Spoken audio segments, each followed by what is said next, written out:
Cleopatra around the year 2000, I made contact with a ship that was circling outside my bedroom window.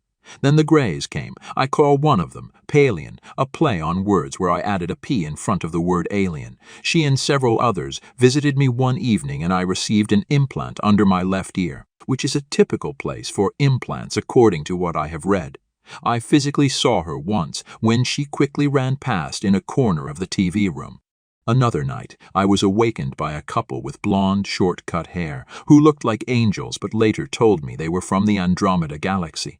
They walked hand in hand through the hall in sheer yellowish clothes that reached down to the floor. They came from the direction of the kitchen and then disappeared as if by magic. Car ride in the evenings. On such an evening, in my black Volvo 940, I saw a black figure by the roadside. He was wearing something on his head like a cap. As I drove past, I got a strong hit in the rear fender, as if he had kicked the car. Palian, who was spiritually with me in the car, telepathically said, "Don't stop, no, never in my life." I answered in my head. I drove on, turned back home after a few kilometers, but saw nothing on the return trip. She later told me that they are evil beings. Another night in the fall, I was lying in my bed. The house was empty, but I felt like there was something on the upper floor.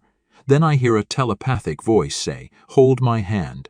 I saw no one, but thought it was Palian. Suddenly I hear footsteps on the stairs.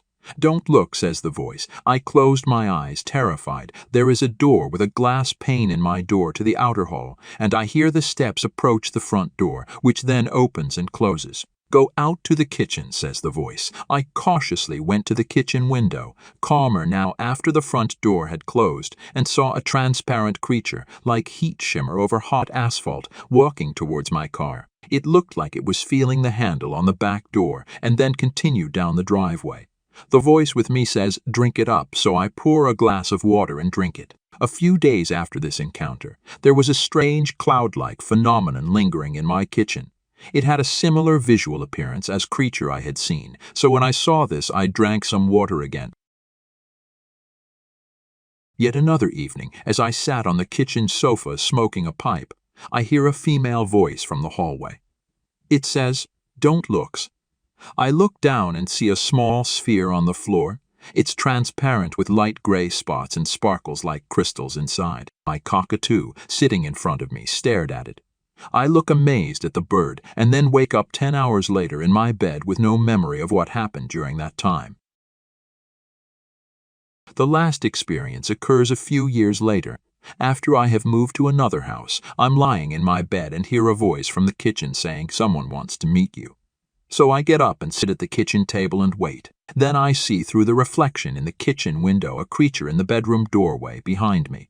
It is about 170 cm tall and has light brown short fur all over its body and two bright yellow eyes looking at me. It blinks with its left eye, which then turns green. I blink back with my right eye, then it slowly moves to a cupboard behind me and opens and closes it. Then it slowly moves behind my back towards me. I start to get frustrated, so I throw my right hand on my left shoulder, and then it disappears without a trace.